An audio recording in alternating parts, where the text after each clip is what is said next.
Freud dice en alguna parte que hay tres grandes heridas narcisistas en la cultura occidental: la herida causada por Copérnico, la que provocó Darwin cuando descubrió que el hombre descendía del mono, y la herida hecha por Freud cuando él mismo, a su vez, descubrió que la conciencia reposaba sobre la inconsciencia. Yo me pregunto si no se podría decir que Freud, Nietzsche y Marx, al envolvernos en una tarea de interpretación que se reflejaba siempre sobre sí misma, no han constituido alrededor nuestro, y para nosotros, esos espejos de donde nos son enviadas las imágenes cuyas heridas inextinguibles forman nuestro narcisismo de hoy día. Este texto del filósofo francés Michel Foucault trata de Nietzsche, Freud y Marx como fundadores modernos de la interpretación, en tanto tres heridas narcisistas a la cultura de Occidente. Inaccesible su versión castellana desde hace muchos años, lo ofrecemos al lector en una nueva edición, seguida por el debate que al respecto mantiene con figuras como François Wall y Gianni Battimo y precedido de un ensayo introductorio de Eduardo Gruner, Foucault, una política de la interpretación. Michel Foucault. Nietzsche, Freud, Marx. EPUB R11. Moro 21 de febrero de 2014. Título original, Nietzsche. Cahiers de Royaumont. Philosophie N6. Michel Foucault, 1967. Traducción, Carlos Rincón. Editor digital, Moro. EPUB base R10. Prólogo. Foucault, una política de la interpretación. Por Eduardo Gruner. La lectura Foucaultiana de Marx, Nietzsche y Freud empieza, para mí, hace un cuarto de siglo. En efecto, hace más de 25 años, Susan Sontag publicó un breve pero famosísimo ensayo que se llamó, con un énfasis programático ya condensado en el título, Contra la interpretación. Se trataba de un vigoroso alegato, plenamente imbuido de la combatividad formalista y estructuralista de las vanguardias críticas de la época, que abogaba por la eliminación del concepto de contenido como código segundo, al cual traducir la forma del texto estético, y que proponía por consiguiente liquidar, por reductora e incluso por reaccionaria, toda estrategia interpretativa, en favor de una descripción gozosamente formal y amorosa de la obra, para terminar con la exhortación, sin duda reminiscente de la tesis 11 sobre Feuerbach, de que si hasta ahora lo que teníamos era una hermenéutica del arte, lo que necesitamos actualmente es un erotismo del arte. Ahora bien, tratándose del erotismo, la propuesta no puede dejar de ser seductora, si bien me parece que la autora tiene un concepto un poco estrecho del erotismo, limitado a una mirada contemplativa sobre la exterioridad. O, como dice ella, sobre la superficie del corpus, o del cuerpo, a disfrutar. Por otra parte, sin embargo, en una época como la nuestra, en la que la disposición polémica parece haberse transformado en un anacronismo arqueológico por el cual hay que estar pidiendo disculpas todo el tiempo, ese espíritu combativo del ensayo no puede menos que ser celebrado. No obstante, releyendo el artículo para inspirarme, con pobres resultados, seguramente, para esta presentación, ya no pude reencontrar en mí mismo el entusiasmo que otrora me llevara a militar fervientemente en las filas del más sectario formalismo antihermenéutico. Digamos, para ser breves, que hoy sigo pensando que Susan Sontag tiene razón, pero por malas razones. Quiero decir, seguramente que tiene razón cuando se fastidia, por ejemplo, ante el hecho de que, como ella misma lo dice, la obra de Kafka ha estado sujeta a un masivo secuestro, por parte, al menos, de 3 ejércitos de intérpretes, quienes la leen como alegoría social, quienes la leen como alegoría psicoanalítica, y quienes la leen como alegoría religiosa. En los 3 casos, o en la muy frecuente combinación de los 3, lo que se enriquece es la interpretación, y lo que se empobrece, o, directamente, se pierde, es el texto y su extraordinaria e inquietante indeterminación. Nada más cierto. Pero aquí hay un problema del cual la autora no parece hacerse cargo: esas interpretaciones existen, y ya no podemos reclamar la inocencia de leer a Kafka como si no existieran, del mismo modo que ya no podemos tener la pretensión ingenua de leer el Edipo Rey de Sófocles o el Hamlet de Shakespeare como si no hubiera existido Freud. Esas interpretaciones, cuando son eficaces, no se han limitado a trasladar a un código inteligible un texto rico en incertidumbres, sino que se han incorporado a la obra, a su contexto de recepción. Y más todavía, se han incorporado a todo el conjunto de representaciones simbólicas o imaginarias que constituyen nuestra cultura, si es que aceptamos, como yo he terminado por aceptar, provisoriamente, que las prácticas sociales están constituidas y condicionadas también por los relatos, grandes o pequeños. No me interesa entrar en esa discusión parasitaria, que una cultura incorpora a los diferentes niveles de su sentido común. De esa manera, los textos artísticos nunca son del todo fenómenos puramente estéticos, o, mejor, su estética es inseparable de su ética y de su política, en el sentido preciso de un etos cultural que se inscribe, conscientemente o no, en la obra, y del cual forman parte las interpretaciones de la obra, y de una politicidad por la cual la interpretación afecta a la concepción de sí misma que tiene una sociedad. Pero entonces, no se ve que la interpretación no es un mero intento de domesticación de los textos, sino toda una estrategia de producción de nuevas simbolicidades, de creación de nuevos imaginarios que construyen sentidos determinados para las prácticas sociales. No se ve que la interpretación es, en este registro, un campo de batalla. La tesis 11 de Marx que Susan Sontag parafrasea en su recomendación de sustituir a la hermenéutica por una erótica dice, si la recuerdo bien, que los filósofos se han limitado a interpretar el mundo, cuando de lo que se trata, además, es de transformarlo. No dice que se debe eliminar la interpretación en favor de una transformación espontaneísta e informe, dice algo mucho más fuerte, dice que la interpretación debe servir como guía para la acción transformadora, y dice al mismo tiempo que la acción transformadora es la condición misma de la interpretación.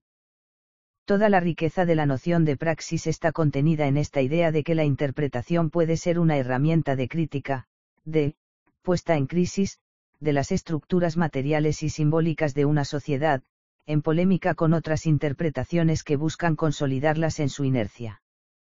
Y no se puede escuchar una idea semejante en ciertos psicoanalistas cuando hablan de la interpretación como una intervención, y también, si se me disculpa el mal juego de palabras, una intervención, una versión intercalada, que modifica la relación del sujeto con su propio relato, con su novela familiar.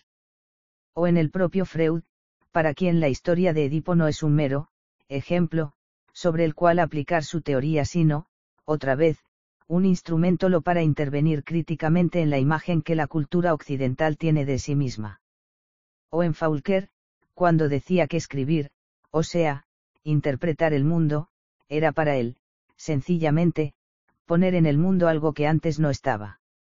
Y no se está diciendo todo esto con una claridad inocente, cuando se habla del instrumentista musical o del actor de teatro como de un intérprete, para indicar que, cuando es bueno, él hace escuchar el texto musical o dramático como nunca antes lo habíamos escuchado.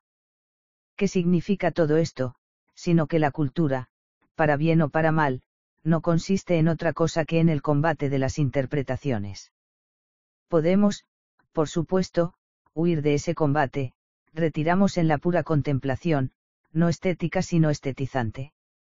Pero es inútil pretender que con eso adquirimos no sé qué incontaminada dignidad, que es poco más que la ridícula prestancia del avestruz. Con las políticas de la interpretación sucede, sencillamente, lo mismo que con la política a secas, o la hacemos nosotros, o nos resignamos a soportar la que hacen los otros.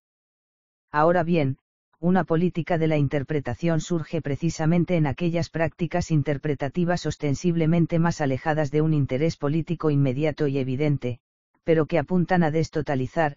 Utilizo exprofeso este término sartreano para distinguirlo de la deconstrucción postestructuralista, los regímenes de verdad, Foucault, constituidos o institucionalizados por una cultura, y a retotalizarlos oponiéndolos a otras estrategias interpretativas. Una práctica semejante es política en el sentido más amplio, más allá de la delimitación de su objeto específico, que puede ir desde el cuestionamiento de la geometría euclidiana hasta el refinado debate filológico sobre un fragmento del Toruato Tasso, porque afecta a la imagen entera de la polis, entendida como el espacio simbólico en el que se juega el conflicto entre los diferentes sistemas de representación que una sociedad construye sobre sí misma. En este sentido, lo que Rico ha llamado el conflicto de las interpretaciones, es un componente constitutivo del combate ideológico desarrollado alrededor de lo que Gramsci denomina el sentido común, de una formación social, combate esencial para la construcción de la hegemonía, de un consenso legitimador para una determinada forma de dominación social. Es, por lo tanto, si se me permite la expresión, o una lucha por el sentido, que busca violentar los imaginarios colectivos para redefinir el proceso de producción simbólica mediante el cual una sociedad y una época se explican a sí mismas el funcionamiento del poder. Así tomada, como construcción de consenso para privilegiar una estrategia de interpretación de las narrativas de una sociedad, la noción de hegemonía se constituye en paradigma teórico para analizar históricamente las formas culturales de la dominación en general. Más aún, es a partir de una noción combinada de hegemonía hermenéutica que podría entenderse, como tal, la cultura de una sociedad histórica cualquiera, ya que la cultura es políticamente ininteligible a menos de pensarla como inscripta en, objeto de, atravesada por, un campo de fuerzas en pugna, un campo de poder en el cual lo que se dirime es, en última instancia, el sentido de la constitución de las identidades colectivas. El conflicto de las interpretaciones pone en escena también, entonces, una lógica de la producción de subjetividades que no están ni definidas a priori ni confirmadas a posteriori. Aquellas identidades no son tales, en tanto no existen nunca sujetos sociales plenamente constituidos y completos, sino justamente un proceso de retotalización permanente que se define en los avatares de la lucha por las hegemonías hermenéuticas. Está claro que esas identidades producidas por el conjunto de representaciones de sí mismos con el que los sujetos interpretan su práctica social cristalizan, a veces por largos periodos históricos, en lo que suele llamarse imaginarios, o, en términos más políticos, ideologías. Pero, como ocurre en el célebre paradigma lacaniano del estadio del espejo, ese soporte imaginario es una condición sine qua non para la emergencia de lo simbólico, o dicho muy groseramente, de una eficacia operativa de la interpretación productora de sentido. Eficacia, que, como solía decir Marx, debe juzgarse por lo que los sujetos hacen con ella, y no por lo que creen sobre sí mismos. Con las famosas palabras de Deora Lawrence, hay que creerle siempre a la narración, nunca al narrador. Ninguna estrategia de interpretación, pues, por más inconsciente que sea, puede alegar ingenuidad. Una cosa es reconocer que los efectos de la interpretación son en buena medida incontrolables y otra muy diferente pretender que una estrategia de interpretación no es responsable de sus efectos. Uno se sentiría tentado de repetir, con Althusser, que puesto que no hay lecturas inocentes, deberíamos empezar por confesar de qué lecturas somos culpables. Hay, por lo tanto, una culpabilidad original de la interpretación, consistente en que ella siempre procura, confesadamente o no, la conservación, la transgresión o el quebrantamiento de una ley establecida. Y la resonancia cristiana que se puede escuchar en esa referencia a una culpa de origen y a su confesión tal vez no sea caprichosa. Después de todo, nuestros métodos hermenéuticos son todos, en alguna proporción, tributarios de la exégesis bíblica, por la cual la imagen del universo se construye soportándose en la obsesiva, casi paranoica, traducción de una palabra fundadora. Es Walter Benjamin, con su acostumbrada y desgarrada hondura, el que ha señalado que la interpretación alegórica del cristianismo compromete a la historicidad como tal, pero a una historicidad salvaguardada como esencial. La alegoría entiende al mundo como escritura, y a la escritura como anuncio del acontecimiento del logos, la palabra teoría, con la que se designa una determinada estrategia de interpretación de una región del universo, conserva en su raíz teos esta voluntad de omnipotencia creadora, transgresora, que apunta a producir un acontecimiento, es decir, una catástrofe.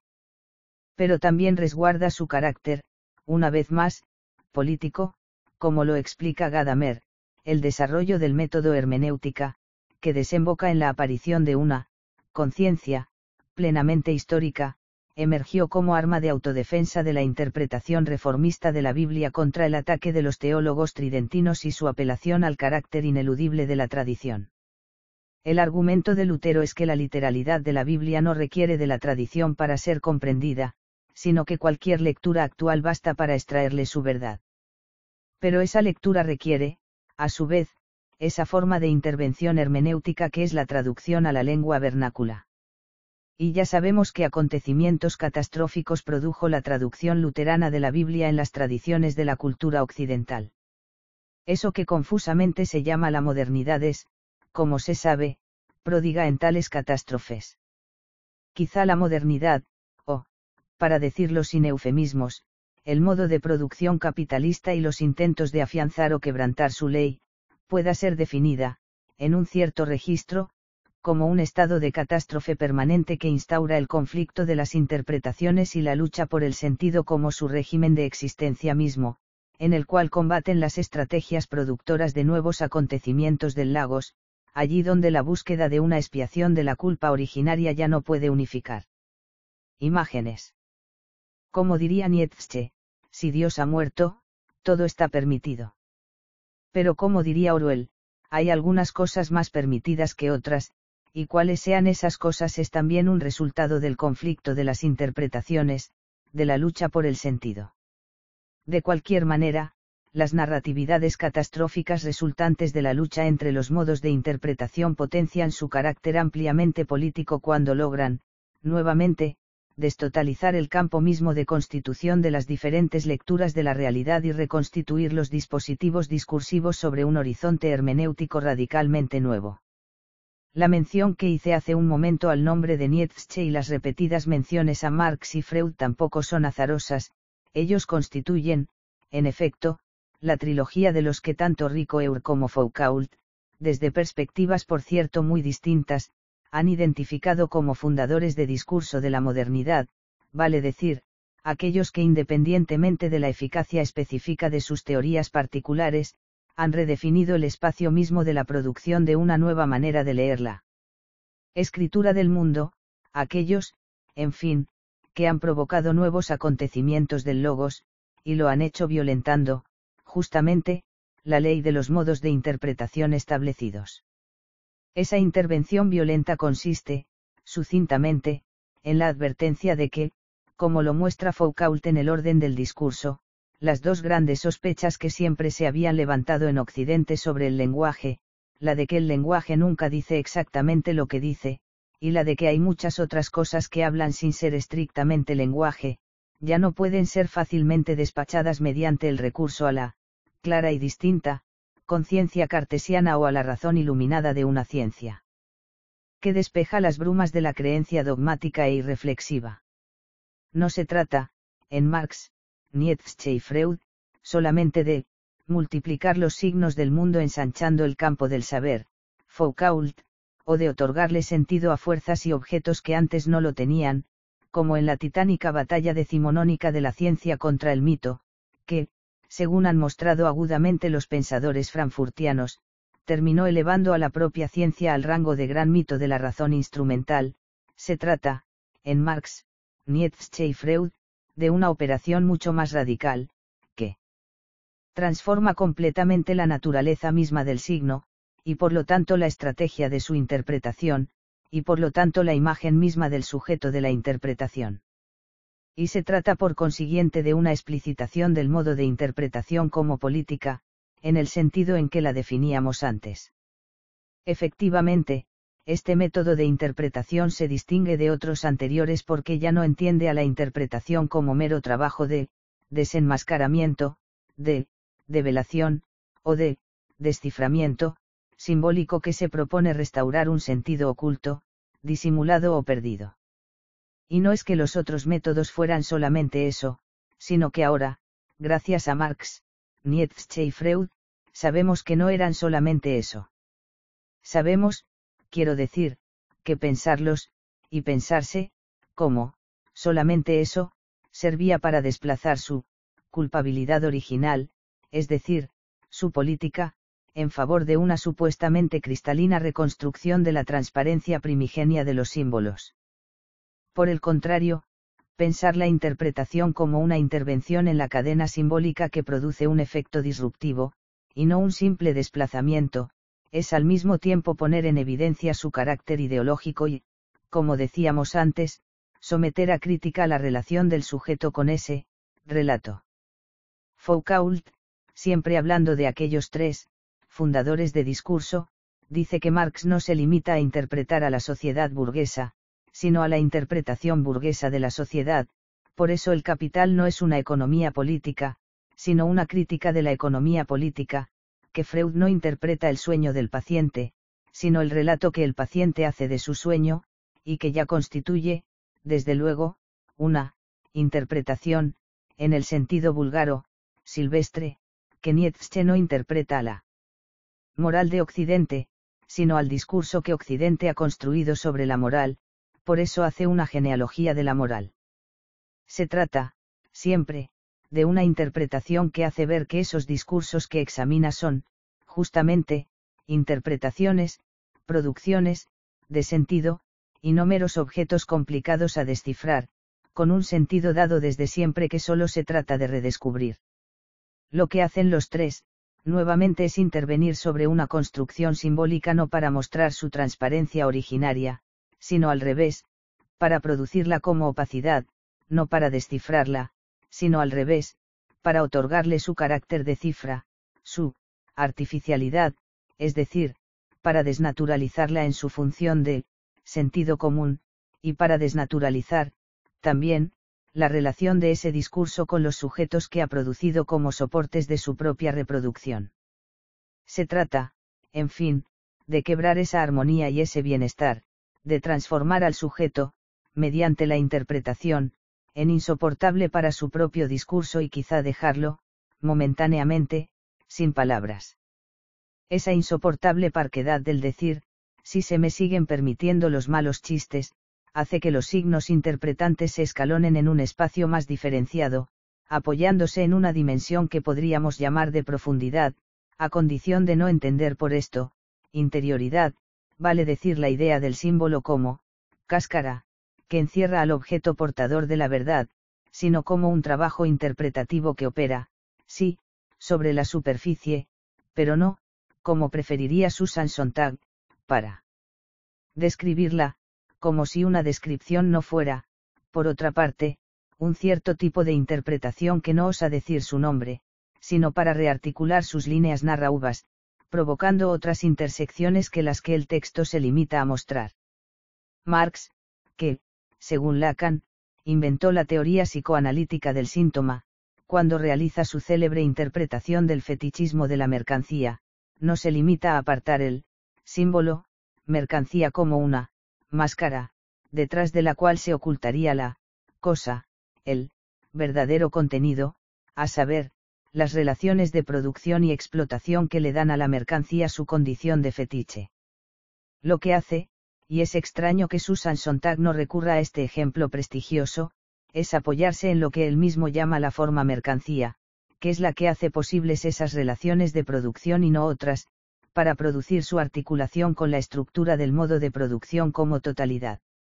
Vale decir, destotaliza la forma, mercancía, pues el fetichismo, que promueve el discurso de la economía política consiste en hacer pasar la parte por el todo, la mercancía sustituyendo a las relaciones sociales, y la retotaliza, reinscribiéndola en el conjunto de la formación social, es decir, devolviéndole su profundidad histórica sin necesidad de salir de la superficie del texto de la economía política, ya que él sabe muy bien que el fetichismo de la mercancía, como el sueño del paciente del psicoanálisis, no es una ilusión que basta despejar para que todo vuelva a su lugar, es una ficción que produce efectos materiales decisivos.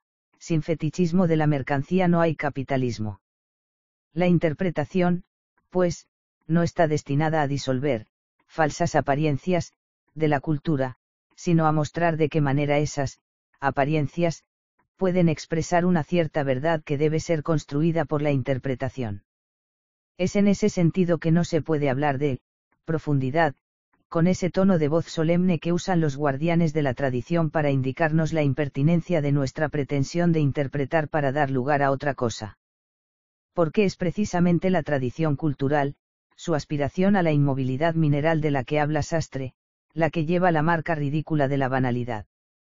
Es Marx mismo quien, al principio de El Capital, explica que, a diferencia de Perseo, él tiene que hundirse en la bruma para mostrar que de hecho no hay monstruos ni enigmas profundos, porque todo lo que hay de profundo, en el discurso que se hace la burguesía acerca de la moneda, el capital, el valor, no es más que una banalidad.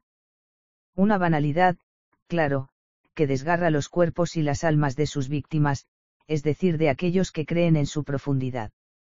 Pero que no por eso deja de ser banal, horriblemente banal, como la banalidad del mal, que espantaba a Hannah Arendt cuando se refería al nazismo.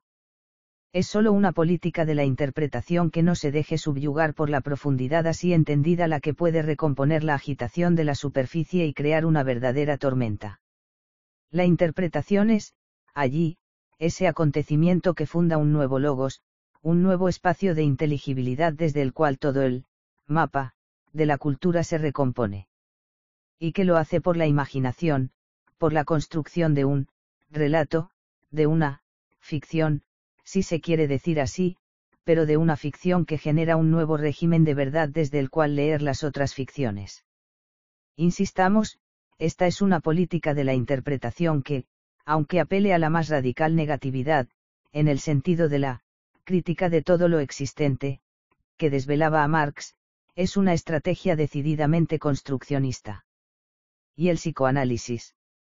Como se sabe, las relaciones del psicoanálisis con la interpretación del arte, por ejemplo, han sido siempre muy conflictivas, y todos hemos tenido que soportar estoicamente esos tediosos trabajos de psicoanálisis aplicado a textos estéticos que, en esto hay que darle la razón a Susan Sontag, hacían del pobre Kafka un mero caso de temor al padre, angustia de castración, sentimientos de impotencia y otras trivialidades por el estilo por las que todos hemos pasado sin por ello haber escrito el Castillo. Un procedimiento que contrasta, por cierto, con el respeto casi reverencial que Freud tenía por lo que él llamaba el misterio de la creación estética, frente a lo cual el psicoanálisis como tal, afirmaba, tiene muy poco que decir. Hay, sin embargo, dos frases que siempre me han impresionado como posibles puntos de partida para pensar desde otro lugar la interpretación psicoanalítica del arte. La primera es del mismo Freud, cuando afirma que si se pudiera establecer una comparación entre el método psicoanalítico y alguna forma de arte, aquel se parecería no tanto a la pintura, que agrega formas y colores sobre la tela vacía, sino a la escultura, que rompe la piedra para que quede una forma. Mientras en el primer caso se trata de una pura invención que vuelca desde afuera algo sobre la nada, en el segundo se trata de una interpretación que extrae algo nuevo de una superficie ya existente, luchando contra su resistencia.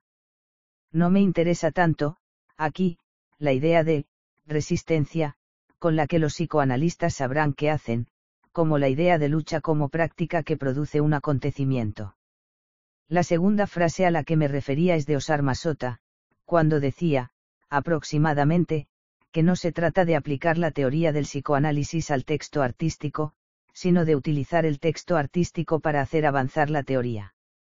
Pero si es así, la formulación puede darse vuelta para decir que no se trata de que un crítico, un intérprete, aplique al psicoanálisis su teoría hermenéutica, como parece hacerla Ricoeur, según vimos, sino de que utilice al psicoanálisis para hacer avanzar su teoría, para darse una política de interpretación de la cultura que no necesariamente es la teoría psicoanalítica, pero que aprende de ella, o de Marx o de Nietzsche, una lógica de la interpretación como intervención productora del acontecimiento.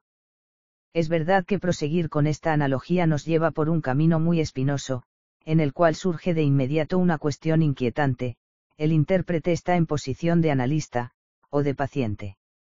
Quiero decir, no es la presencia del texto la que hace hablar al crítico por vía de su relación que me permito llamar transferencial, con la obra de cultura.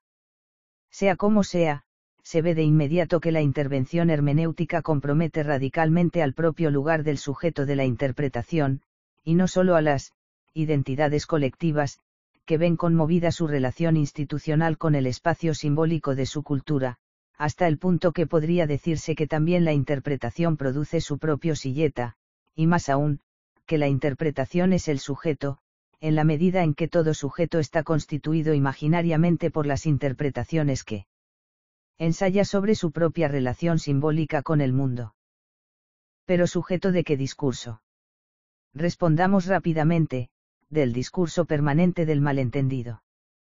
Es por eso, quizá, que Foucault recuerda que tanto en Freud como en Nietzsche y Marx, se perfila esta experiencia, tan importante para la hermenéutica moderna, de que cuanto más se avanza en la interpretación, tanto más hay un acercamiento a una región absolutamente peligrosa, donde no solo la interpretación puede encontrar su límite y su vuelta hacia atrás, sino que además puede desaparecer como interpretación y puede llegar a significar incluso la desaparición del mismo intérprete, la narrativa catastrófica de la interpretación, pues, es posible que implique también la catástrofe del sujeto.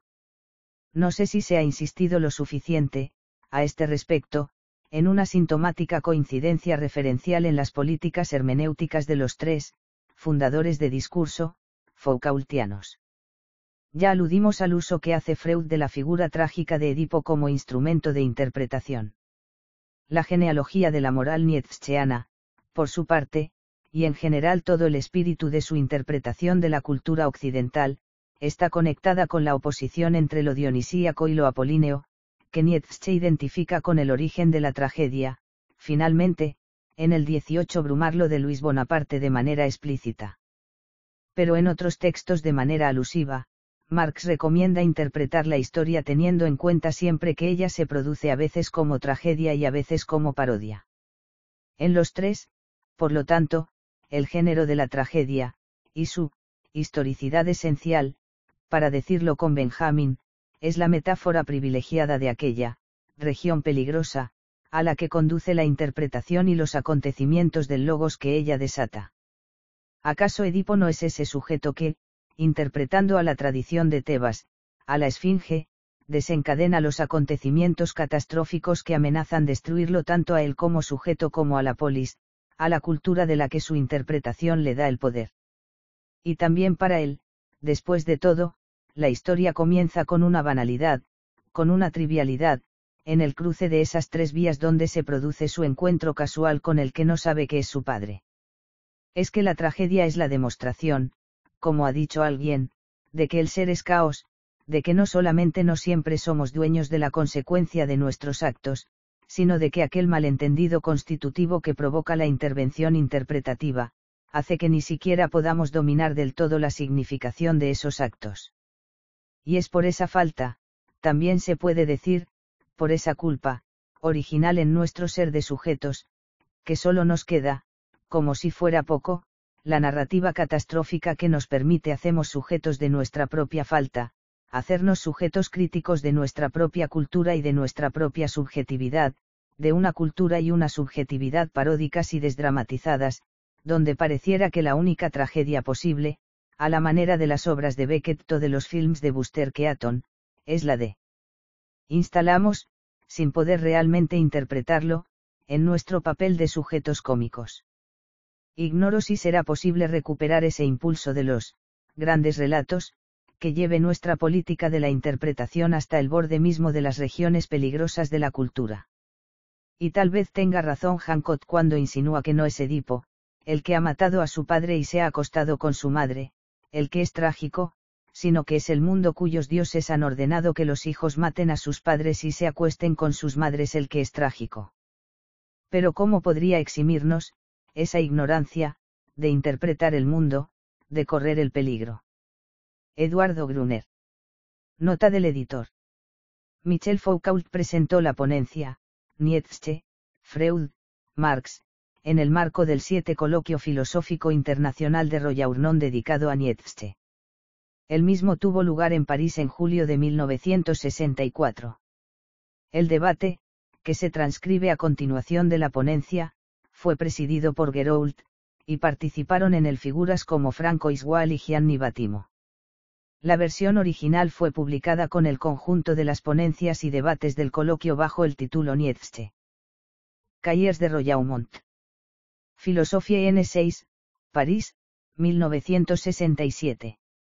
La traducción al castellano fue realizada por Carlos Rincón y publicada originalmente en el dossier, Nietzsche, 125 años, por la revista Eco número 113/5, tonelada 19, número 5-6-7, septiembre-octubre-noviembre de 1969, Bogotá, Colombia.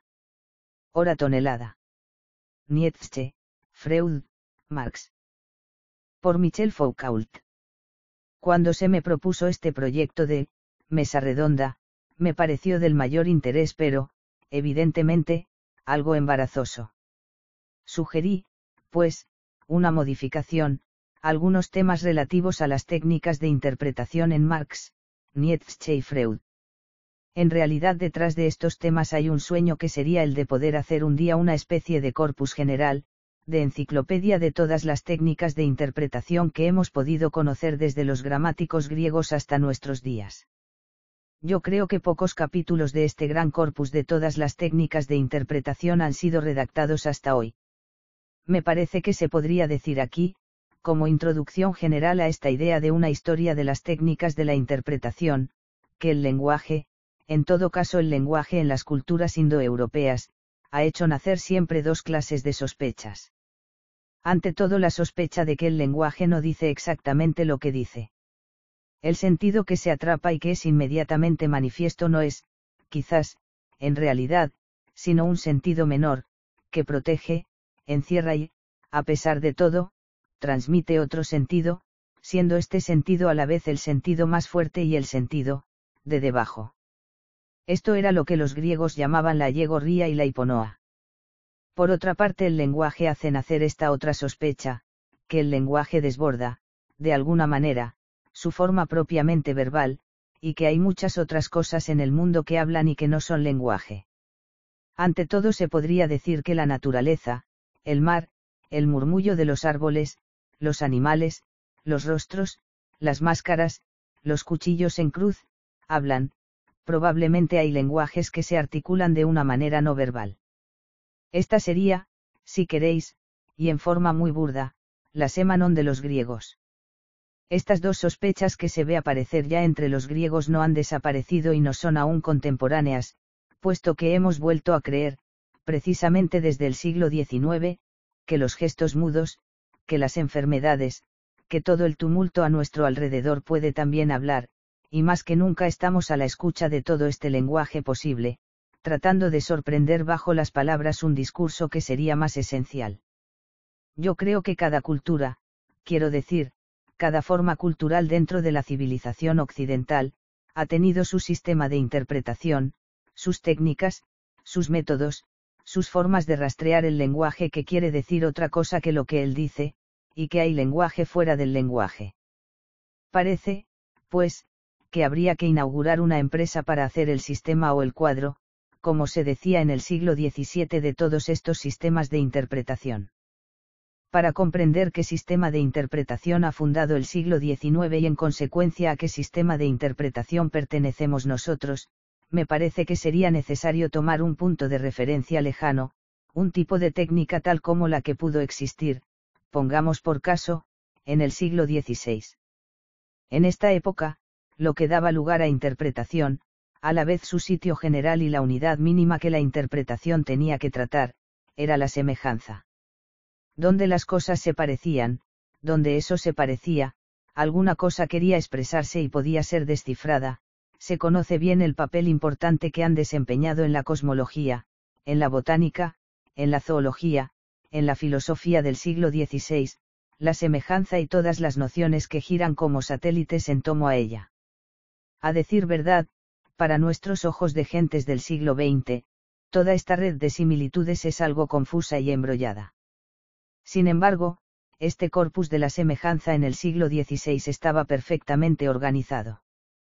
Había por lo menos 5 nociones perfectamente definidas. La noción de conveniencia, la conveniencia que es adecuación, por ejemplo, del alma al cuerpo, o de la serie animal a la serie vegetal. La noción de simpatía, la simpatía, que es identidad de accidentes en sustancias distintas.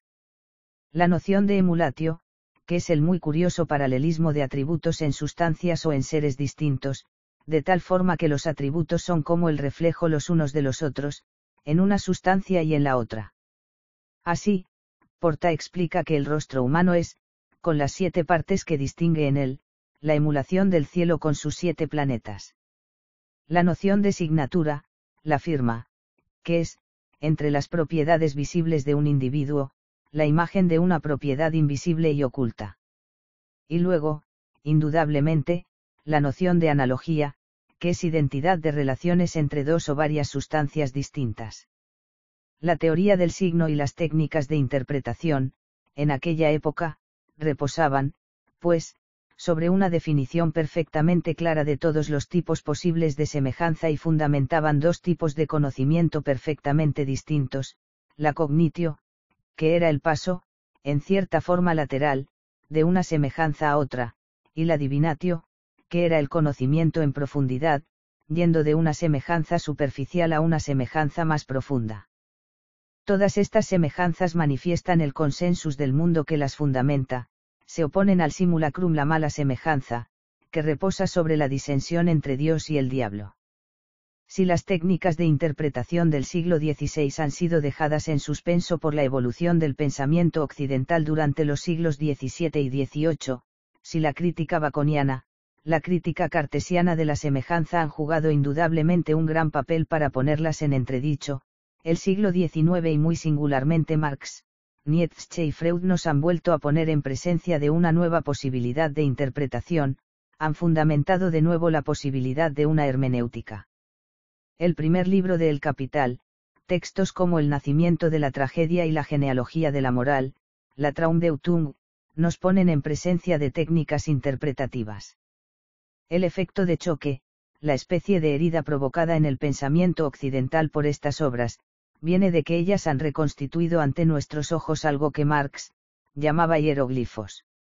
Esto nos ha puesto en una situación incómoda puesto que estas técnicas de interpretación nos conciernen a nosotros mismos, puesto que nosotros, intérpretes, nos hemos puesto a interpretamos mediante estas técnicas.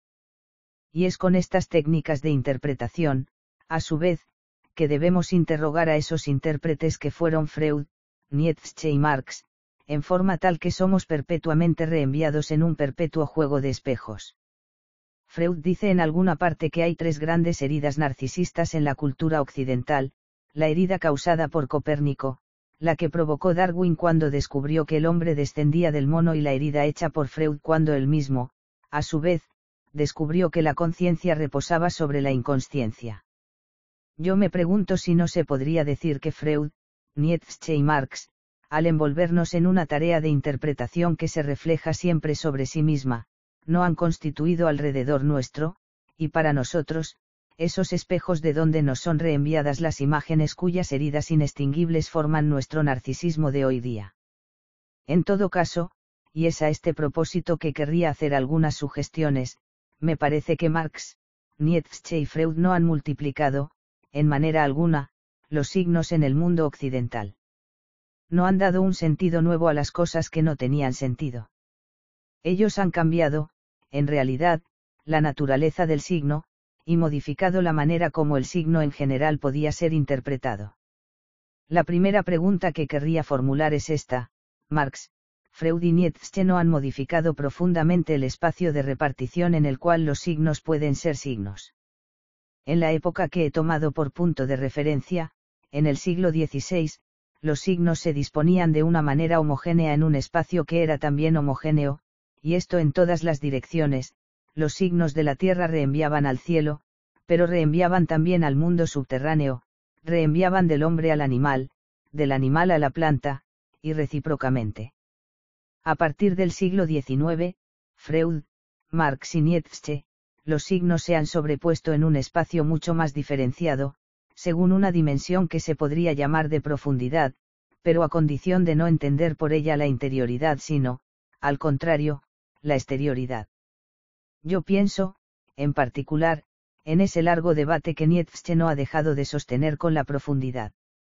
Hay en Nietzsche una crítica de la profundidad ideal, de la profundidad de conciencia, que él denuncia como invención de los filósofos. Esta profundidad sería búsqueda pura e interior de la verdad. Nietzsche muestra cómo ella implica la resignación, la hipocresía, la máscara, tanto es así que el intérprete debe, cuando recorre los signos para denunciarlos, descender a lo largo de la línea vertical y mostrar que esta profundidad de la interioridad es realmente cosa distinta de lo que ella manifiesta. Es necesario, en consecuencia, que el intérprete descienda, que sea, como él dice, un buen escudriñador de los bajos fondos. 1. Pero no se puede, en realidad, recorrer esta línea descendente, cuando se interpreta, sino para restituir la exterioridad centelleante que ha sido recubierta y enterrada. Y es que si el intérprete debe ir hasta el fondo como un escudriñador, el movimiento de la interpretación es, por el contrario, el de un oteo siempre más elevado que deja ostentar sobre él, de una manera cada vez más visible, la profundidad, y la profundidad es restituida ahora como secreto absolutamente superficial, de tal manera que el vuelo del águila, el ascenso de la montaña, toda esta verticalidad tan importante en Zaratustra, es, en sentido estricto, la inversión de la profundidad, el descubrimiento de que la profundidad no era sino un ademán y un pliegue de la superficie. A medida que el mundo llega a ser más profundo bajo la mirada, se advierte que todo lo que ha ejercitado la profundidad del hombre no era sino un juego de niños. Yo me pregunto si esta espacialidad, este juego de Nietzsche con la profundidad, no pueden compararse al tratamiento, aparentemente diferente, que Marx ha llevado con la superficialidad. El concepto de superficialidad en Marx es muy importante. En el comienzo de El Capital él explica cómo, a diferencia de Perseo, debe sumergirse en la bruma para mostrar con hechos que no hay monstruos ni estigmas profundos, porque todo lo que hay de profundidad en la concepción que la burguesía tiene de la moneda, del capital, del valor, etc., no es en realidad sino superficialidad. Indudablemente, sería necesario recordar el espacio de interpretación que Freud ha constituido, no solamente en la famosa topología de la conciencia y del inconsciente, sino igualmente en las reglas que ha formulado para la atención psicoanalítica y el desciframiento por el analista de lo que se dice durante el curso de la cadena hablada. Sería preciso recordar la especialidad, eminentemente material, a la que Freud ha concedido tanta importancia, y que expone al enfermo a la mirada oteadora del psicoanalista. El segundo tema que quisiera proponeros, y que por otra parte está un poco ligado al primero, sería indicar, a partir de los tres hombres de los que estamos hablando, que la interpretación ha llegado a ser al fin una tarea infinita. A decir verdad, ella lo era ya en el siglo XVI, pero los signos se reenviaban los unos a los otros muy simplemente porque la semejanza no podía ser sino limitada. A partir del siglo XIX, los signos se encadenan en una red inagotable, infinita, no porque reposen sobre una semejanza sin límites, sino porque hay una apertura irreductible. Lo inacabado de la interpretación, el hecho de que ella sea siempre recortada y que permanezca el suspenso al borde de ella misma. Creo que Scandio encuentra de una manera bastante análoga en Marx, Nietzsche y Freud, bajo la forma del rechazo del comienzo. Rechazo de la Robinsonada, decía Marx, distinción, muy importante en Nietzsche, entre el comienzo y el origen, y carácter siempre inacabado de la marcha regresiva y analítica en Freud. Es sobre todo en Nietzsche y Freud y en un grado menor en Marx, en donde se ve dibujarse esta experiencia que creo tan importante para la hermenéutica moderna, según la cual cuanto más lejos se va en la interpretación, tanto más se avecina, al mismo tiempo, a una región absolutamente peligrosa, en donde no solo la interpretación va a alcanzar su punto de retroceso sino que va a desaparecer como interpretación, causando tal vez la desaparición del mismo intérprete. La existencia siempre cercana del punto absoluto de interpretación sería al mismo tiempo la de un punto de ruptura. En Freud se conoce bien cómo se ha hecho progresivamente el descubrimiento de este carácter estructuralmente abierto de la interpretación. Este descubrimiento fue hecho de una manera muy elusiva, muy oculta a sí misma en la Traumdeutung, cuando Freud analiza sus propios sueños y entonces invoca razones de pudor o de no divulgación de un secreto personal para interrumpirse. En el análisis de Dora, se ve aparecer la idea de que la interpretación debe detenerse, no puede ir hasta el fin en razón de lo que sería llamado transferencia algunos años después. Y después, a través de todo el estudio de la transferencia, se afirma la inagotabilidad del análisis, en el carácter infinito e infinitamente problemático de la relación del analizado y del analista, relación que es evidentemente constituyente para el psicoanálisis y que abre el espacio en el cual no cesa de desplegarse, sin poder acabarse nunca. En Nietzsche es evidente también que la interpretación es siempre inacabada. ¿Qué es para él la filosofía sino una especie de filología siempre en suspenso, una filología sin término, desarrollada siempre más lejos, una filología que no sería nunca absolutamente fijada? ¿Por qué? Es, como lo dice en Más allá del bien y del mal, porque, perecer por el conocimiento absoluto podría bien hacer parte del fundamento del ser. 2. Sin embargo, él mostró en Ecce Homo cuán cerca había estado de este conocimiento absoluto que hace parte del fundamento del ser. También, en el curso del otoño de 1888 en Turín. Si se descifran en la correspondencia de Freud sus permanentes inquietudes desde el momento en que descubrió el psicoanálisis, se puede preguntar si la experiencia de Freud no es, en el fondo, semejante a la de Nietzsche. Lo que está en juego en el punto de ruptura de la interpretación en esta convergencia de la interpretación hacia un punto que la hace imposible, podría muy bien ser algo como la experiencia de la locura. Experiencia contra la cual Nietzsche se debatió y por la cual fue fascinado, experiencia contra la cual luchó Freud toda su vida, no sin angustia. Esta experiencia de la locura sería la sanción de un movimiento de la interpretación que se acerca al infinito de su centro y que se hunde, calcinado. Yo creo que este inacabamiento esencial de la interpretación está ligado a otros dos principios, también fundamentales y que constituirían con los dos primeros, de los cuales acabo de hablar, los postulados de la hermenéutica moderna. Esto, ante todo, si la interpretación no puede acabarse nunca es, simplemente, porque no hay nada que interpretar. No hay nada de absolutamente primario que interpretar pues, en el fondo, todo es ya interpretación. Cada signo es en sí mismo no la cosa que se ofrece a la interpretación, sino interpretación de otros signos. No hay nunca, si queréis, un interpretandum que no sea ya interpretans, hasta el punto de que la relación que se establece en la interpretación lo es tanto de violencia como de elucidación. En efecto, la interpretación no aclara una materia que es necesario interpretar y que se ofrece a ella pasivamente, ella no puede sino apoderarse, y violentamente de la interpretación ya hecha, que debe invertir, revolver, despedazar a golpes de martillo. Se ve esto ya en Marx, que no interpreta la historia de las relaciones de producción, sino que interpreta una relación que se da ya como una interpretación, puesto que ella se presenta como naturaleza.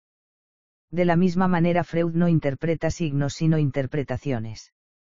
En efecto, bajo los síntomas, ¿qué es lo que descubre Freud? Él no descubre, como se dice, traumatismos, él pone al descubierto fantasmas, con su carga de angustia, es decir, un núcleo que es ya en su ser mismo una interpretación. La anorexia, por ejemplo, no envía al destete como el significante enviaría al significado, sino que la anorexia como signo, síntoma que hay que interpretar, reenvía a los fantasmas del mal seno materno, que es en sí mismo una interpretación, que es en sí mismo un cuerpo parlante. Es por esto que Freud no tiene para interpretar otra cosa en el lenguaje de sus enfermos que aquello que sus enfermos le ofrecen como síntomas, su interpretación es la interpretación de una interpretación, en los términos en que esta interpretación es dada. Se sabe que Freud inventó el superego, el día en que una enferma dijo, siento un perro sobre mí. Es de la misma manera como Nietzsche se apodera de las interpretaciones que se han apoderado ya las unas de las otras. No hay para Nietzsche un significado original. Las palabras mismas no son otra cosa que interpretaciones y a lo largo de su historia ellas interpretan antes de ser signos, y no significan finalmente sino porque no son otra cosa que interpretaciones esenciales. Testigo, la famosa etimología de Ágatos, 3, Esto es también lo que dice Nietzsche cuando afirma que las palabras han sido inventadas siempre por las clases superiores, ellas no indican un significado, imponen una interpretación. Por consiguiente no es porque haya signos primarios y enigmáticos por lo que estamos consagrados a la tarea de interpretar, sino porque hay interpretaciones, porque nunca cesa de haber por encima de todo lo que habla el gran tejido de las interpretaciones violentas.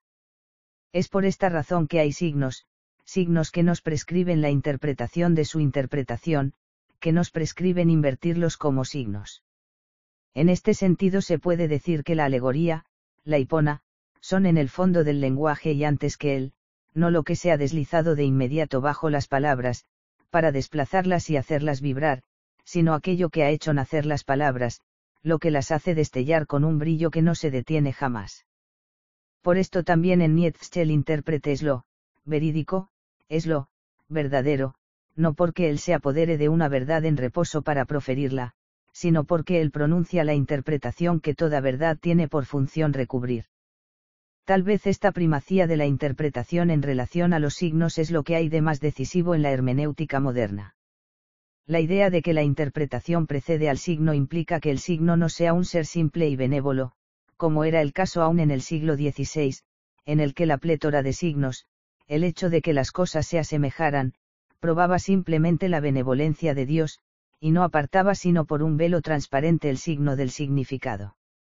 Al contrario, a partir del siglo XIX, a partir de Freud, Marx, y Nietzsche, me parece que el signo va a llegar a ser malévolo, quiero decir que hay en el signo una forma ambigua y un poco turbia de querer mal y de mal cuidar.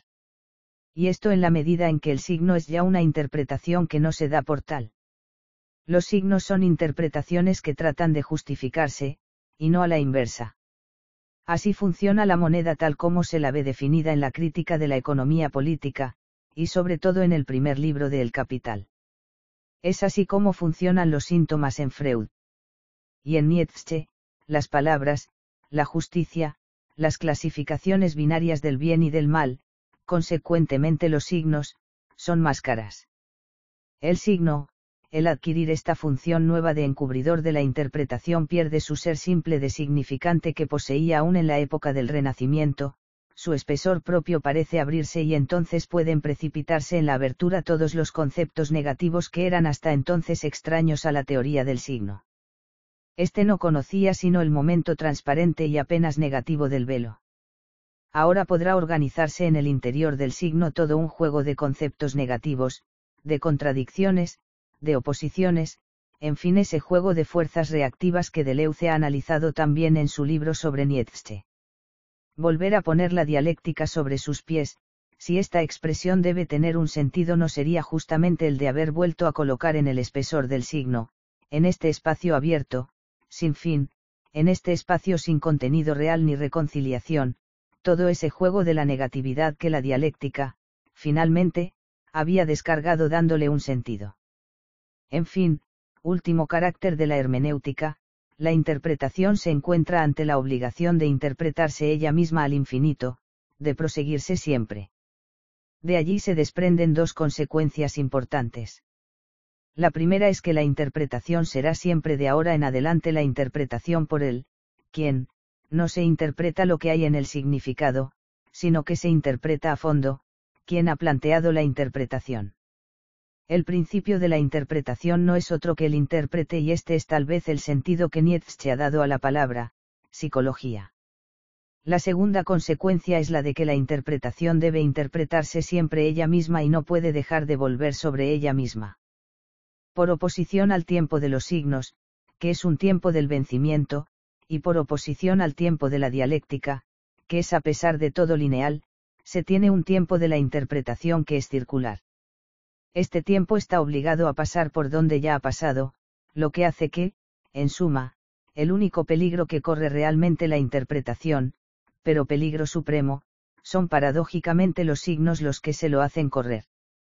La muerte de la interpretación consiste en creer que hay signos que existen originariamente, primariamente, realmente, como señales coherentes, pertinentes y sistemáticas. La vida de la interpretación, al contrario, es creer que no haya sino interpretaciones.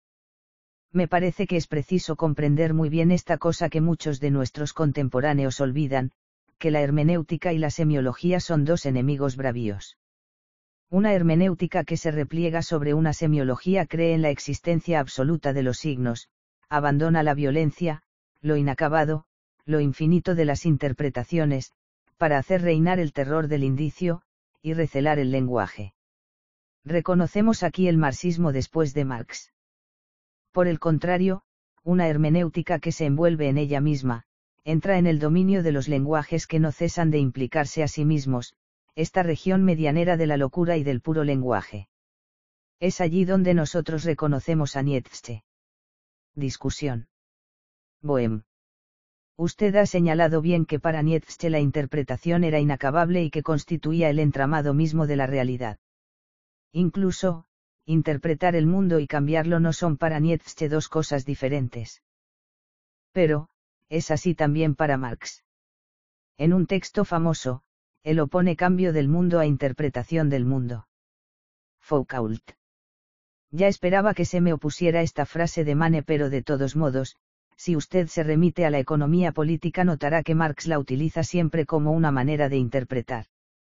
El texto sobre la interpretación concierne a la filosofía y al fin de la filosofía.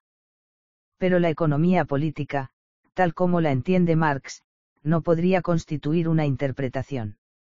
Que no sería condenable, porque podría tener en cuenta el cambio del mundo y lo interiorizaría en un cierto sentido. Bohem. Otra pregunta, lo esencial para Marx, Nietzsche y Freud, no se centra en la idea de una automistificación de la conciencia. ¿No será esta la nueva idea que no apareció antes del siglo XIX, y que tuvo su origen en Hegel? Foucault. No es amable por mi parte decirle que precisamente no es esta la cuestión que yo he querido plantear. He querido abordar la interpretación como tal. ¿Por qué se interpreta? Quizás es debido a la influencia de Hegel. Hay una cosa cierta, y es que la importancia del signo, un cierto cambio en la importancia y en el crédito que se le asignaba al signo, se produjo a finales del siglo XVIII o a comienzos del XIX, por razones muy diversas. Por ejemplo, el descubrimiento de la filología en el sentido clásico de la palabra, la organización del conjunto de las lenguas indoeuropeas, el hecho de que los métodos de clasificación perdieran su utilidad, todo esto probablemente reorganizó nuestro mundo cultural de los signos. Disciplinas como la filosofía de la naturaleza, entendida en su sentido más amplio, no solamente en Hegel, sino en todos los alemanes contemporáneos de Hegel, son sin duda alguna, la prueba de esta alteración en el régimen de los signos que se produjo en la cultura de aquellos momentos. Tengo la impresión de que sería, digamos, más fecundo actualmente, para el tipo de problemas que se nos plantean, ver en la idea de la mistificación de la conciencia un tema nacido de la modificación del régimen fundamental de los signos, mejor que encontrar allí, a la inversa, el origen de la preocupación de interpretar. Taubes. El análisis de Foucault no resulta incompleto. No ha tenido en cuenta las técnicas de exégesis religiosa, que jugaron un papel decisivo. Y no ha seguido la articulación histórica verdadera. A pesar de lo que acaba de decir Foucault, me parece que la interpretación en el siglo XIX comienza con Hegel. Foucault. No he hablado de la interpretación religiosa, que en efecto, tuvo una importancia extrema, porque en la brevísima historia que he trazado me he situado en la perspectiva de los signos y no del sentido. En cuanto a la ruptura que representa el siglo XIX, se le puede muy bien atribuir a Hegel. Pero, en la historia de los signos, tomada en su más amplia extensión, el descubrimiento de las lenguas indoeuropeas, la desaparición de la gramática general, la sustitución del concepto de organismo por el de carácter, no son menos importantes que la filosofía hegeliana. No hay que confundir historia de la filosofía y arqueología del pensamiento. Bátimo. Si he comprendido bien, Marx debería ser clasificado entre los pensadores que, como Nietzsche, descubren la infinitud de la interpretación. Estoy perfectamente de acuerdo con usted en cuanto a Nietzsche. Pero, en Marx, no hay necesariamente una meta final. que quiere decir infraestructura sino algo que debe considerarse como base. Foucault. En cuanto a Marx, yo no he desarrollado apenas mi idea acerca de él. Incluso tengo miedo de no poderla desarrollar todavía. Pero piense en el 18 Brumarlo, por ejemplo, Marx no presenta jamás su interpretación como la interpretación final. Sabe bien, y lo dice, que se podría interpretar a un nivel más profundo, o a un nivel más general, y que no hay explicación que se sitúe a ras del suelo. Wall. En mi opinión, hay un enfrentamiento entre Nietzsche y Marx, y entre Nietzsche y Freud, aunque entre ellos existan analogías. Si Marx tiene razón, Nietzsche ha de ser interpretado como fenómeno de la burguesía de la época. Si Freud tiene razón, sería necesario conocer el inconsciente de Nietzsche. Y es por esto que yo veo una cierta oposición entre Nietzsche y los otros dos. No es cierto que tenemos ya demasiadas interpretaciones. Estamos, enfermos de interpretación. Sin duda, siempre es necesario interpretar. Pero no hay también algo que interpretar. Y aún me pregunto, ¿quién interpreta? Y, finalmente, estamos mistificados, ¿pero por quién? Hay un ser engañoso, pero ¿quién es este ser engañoso? Hay siempre una pluralidad de interpretaciones, Marx, Freud, Nietzsche, y también Gobineau. Existe el marxismo, el psicoanálisis, y digamos, también, interpretaciones racistas. Foucault. El problema de la pluralidad de las interpretaciones, del enfrentamiento de las interpretaciones, se ha hecho, a mi juicio, estructuralmente posible por la misma definición de la interpretación que se prolonga hasta el infinito sin que haya un punto absoluto a partir del cual se juzgue y se decida. De tal forma que esto, el hecho de que nosotros estemos condenados a ser intérpretes en el mismo momento en que interpretamos, es algo que todo intérprete debe saber. Esta plétora de interpretaciones es ciertamente un rasgo que caracteriza profundamente a la cultura occidental de estos momentos. Val. Hay, sin embargo, personas que no son intérpretes. Foucault. En este caso, se limitan a repetir el lenguaje mismo. Wall. ¿Por qué? ¿Por qué decir esto? A Claudel, naturalmente, se le puede interpretar de múltiples formas, desde un punto de vista marxista, desde una perspectiva freudiana, pero, a pesar de todo, lo importante es que, en cualquier caso, se trata de la obra de Claudel. Sobre la obra de Nietzsche es más difícil opinar. En relación con las interpretaciones marxistas y freudianas, corre el riesgo de sucumbir. Foucault. Oh, yo no diría que haya de sucumbir. Desde luego es cierto que en las técnicas de interpretación de Nietzsche hay algo radicalmente distinto, y que impide, si así usted lo quiere, inscribirlo en los cuerpos constituidos que representan actualmente los comunistas por un lado y los psicoanalistas, por otro. Los nietzscheanos no están a la altura de lo que interpretan. Wall. Pero, hay nietzscheanos. Si se ponía en duda su existencia esta mañana. Baroni. Me gustaría preguntarle, si no piensa usted que entre Nietzsche, Freud y Marx se podría establecer el siguiente paralelo. Nietzsche, en su interpretación, trata de analizar los buenos sentimientos y poner de manifiesto lo que en realidad esconden, así en la genealogía de la moral. Freud, con el psicoanálisis va a develar lo que es el contenido latente, y en este caso también la interpretación tendrá consecuencias bastante catastróficas para los buenos sentimientos. Finalmente, Marx atacará la buena conciencia de la burguesía para mostrar lo que hay en el fondo de ella. Aunque las tres interpretaciones aparecen como dominadas por la idea de que hay signos que traducir, de los que es necesario descubrir la significación, incluso si esta traducción no es simple, y deba hacerse por etapas, quizás hasta el infinito. Pero, me parece, hay otra clase de interpretación en psicología, que es completamente opuesta y que nos remite al siglo XVI del que usted ha hablado. Me refiero a la de Jung, que denunciaba en la forma de interpretación freudiana el veneno despreciativo. Jung opone el símbolo al signo, siendo el signo lo que debe ser traducido en su contenido latente, mientras que el símbolo habla por sí mismo. Aunque yo haya podido decir hace un momento que me parecía que a Nietzsche se le podía colocar al lado de Freud y de Marx, de hecho, yo creo que a Nietzsche también se le puede situar al lado de Jung. Para Nietzsche como para Jung, hay una oposición entre el moi y el soy, entre la pequeña y la gran razón. Nietzsche es un intérprete extremadamente agudo, incluso cruel, pero hay en él una cierta forma de ponerse en contacto con la gran razón, que lo acerca a Jung. Foucault. Sin duda, usted tiene razón. Ramnox. Quisiera insistir en un punto, porque no ha hablado usted de la exégesis religiosa. Me parece que no se la puede dejar de lado, incluso, en lo que se refiere a la historia de las traducciones, porque, en el fondo, todo traductor de la Biblia se dice a sí mismo que dice el sentido de Dios, y que, en consecuencia, debe poner allí una conciencia infinita. Finalmente, las traducciones evolucionan a través del tiempo y algo se revela a través de esta evolución de las traducciones. Es una cuestión muy complicada. También, antes de oírle, reflexionaba sobre las relaciones posibles entre Nietzsche y Freud.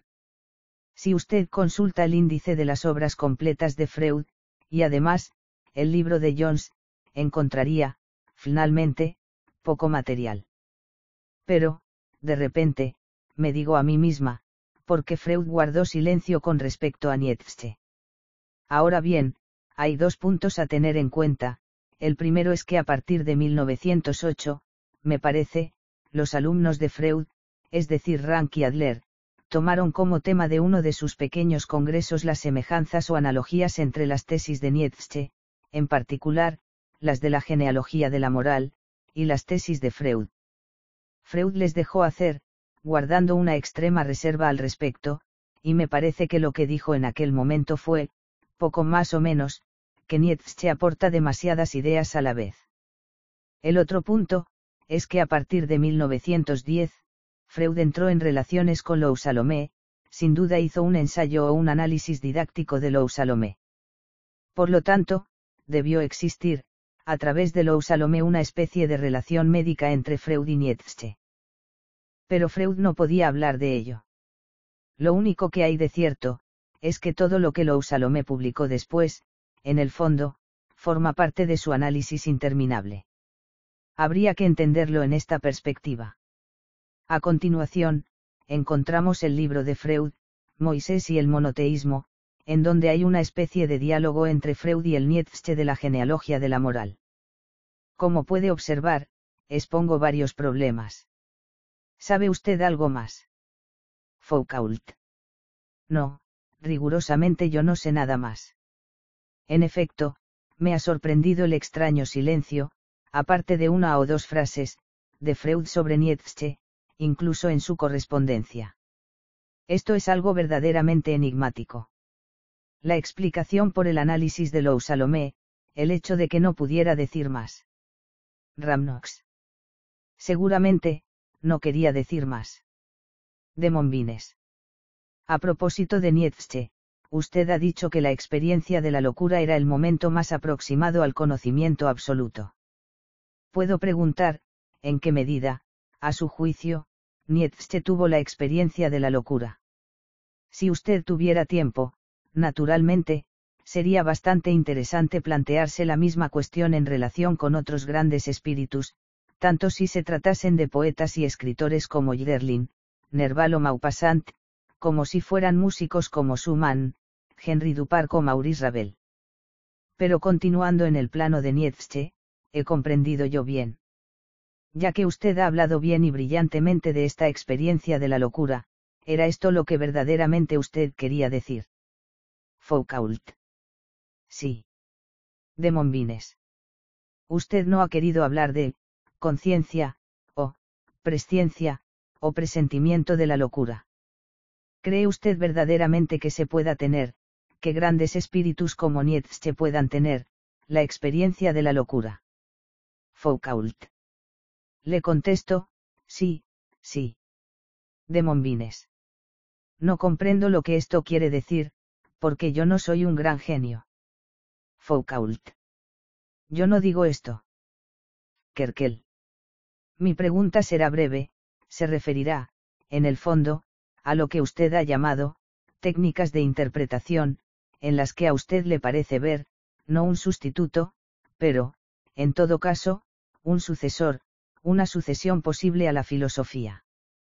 ¿No le parece a usted que estas técnicas de interpretación del mundo son, más que nada, técnicas de terapéutica, técnicas de curación, en el sentido más amplio del término, de la sociedad en Marx, del individuo en Freud, y de la humanidad en Nietzsche? Foucault. En efecto, yo pienso que el sentido de la interpretación en el siglo XIX, se aproxima ciertamente a lo que usted entiende por terapéutica. En el siglo XVI, la interpretación encontraba mejor su sentido por el lado de la revelación, de la salvación.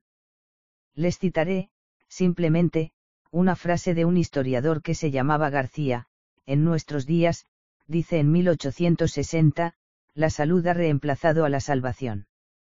Michel Foucault. Nacido como Paul Michel Foucault, Poitiers, 15 de octubre de 1926 París, 25 de junio de 1984, fue un historiador de las ideas, teórico social y filósofo francés. Fue profesor en varias universidades francesas y estadounidenses y catedrático de Historia de los Sistemas de Pensamiento en el Collège de France, 1970-1984, en reemplazo de la cátedra de Historia del Pensamiento Filosófico, que ocupó hasta su muerte Jean Hippolyte. El 12 de abril de 1970, la Asamblea General de Profesores del Collège de France eligió a Michel Foucault, que por entonces tenía 43 años, como titular de la nueva cátedra.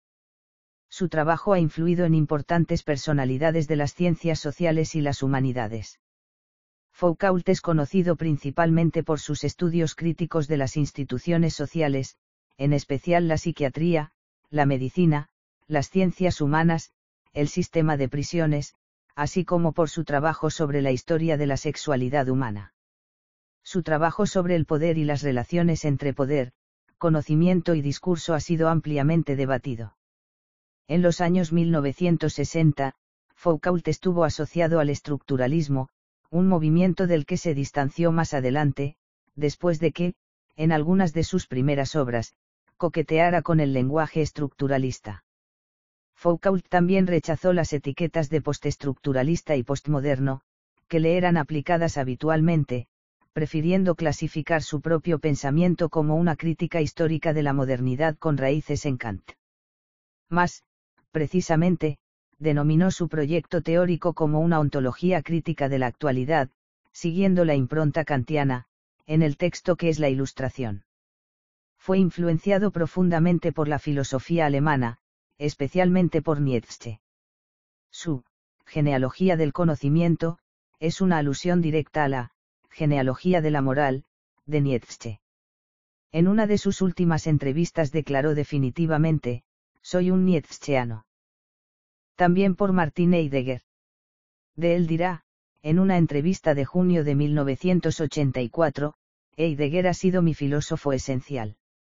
En 2007 Foucault fue considerado por el The Times Higher Education Guide como el autor más citado del mundo en el ámbito de humanidades en dicho año. Notas. 1. Californio Aurora, 446. 2. Californio. Más allá del bien y del mal, 39. 3. Californio Genealogía de la Moral, 1, 4 y 5.